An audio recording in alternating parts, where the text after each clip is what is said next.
अनेक प्रश्न मला थैमान घालताय. माझा जन्म झाला होता. हा दारुड्याने घटनेने हा प्राप्त झाला. याला कारण आहे तुझ्या मातेला कपोत ऋषींनी शाप दिला होता.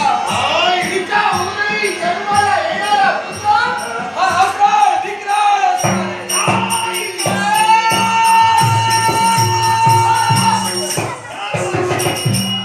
ज्याला माझ्या आई-बाबाला शाप दिलाय, त्याचा दाब विचारून त्याच्या मुस्कामातून हिला आणणार तो थांबे शब्द का म्हणून.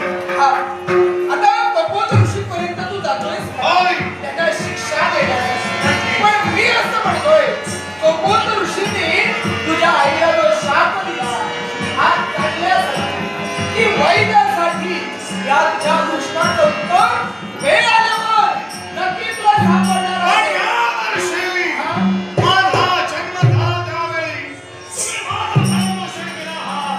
अर्थात तुमच्या शब्दावर पूर्णपणे माझा विश्वास आहे. या वर्षी या विश्वास मला सांगते बरं का. मग जसं माझं नाव नारद तसं तुला देखील नाव असणं गरजेचं आहे. हो. अरे ज्यावेळी तुला जन्म झाला त्यावेळी या सृष्टीमध्ये एक नवं चैतन्य प्राप्त झालं. साऱ्या दैवदेवतांनी तुझ्यावर पुष्प वृष्टी केली. साक्षात 4 वेदांनी तुझी स्तुती केली. 4 वेदांनी तुझी स्तुती केली. नाव तुझं वेदांत.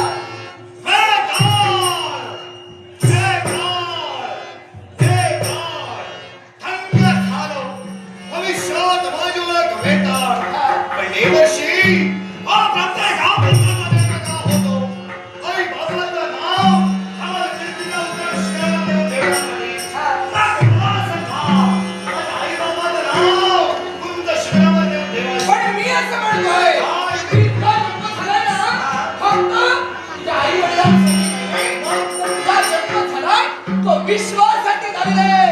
विश्वाच्या कल्याणासाठी तुझा जन्म झाला.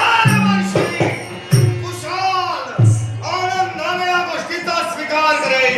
आणि बापासाठी जन्म असताना विश्व कल्याण घडण्याचं कार्य सजीवन करेन. विश्व कल्याणासाठी तू प्रयत्न करणार आहे. होय. पण हे प्रयत्न करत असताना महत्वाचं काय काय? तर परमेश्वराचा आशीर्वाद पाठवू शकणं गरजेचं आहे. पण त्यासाठी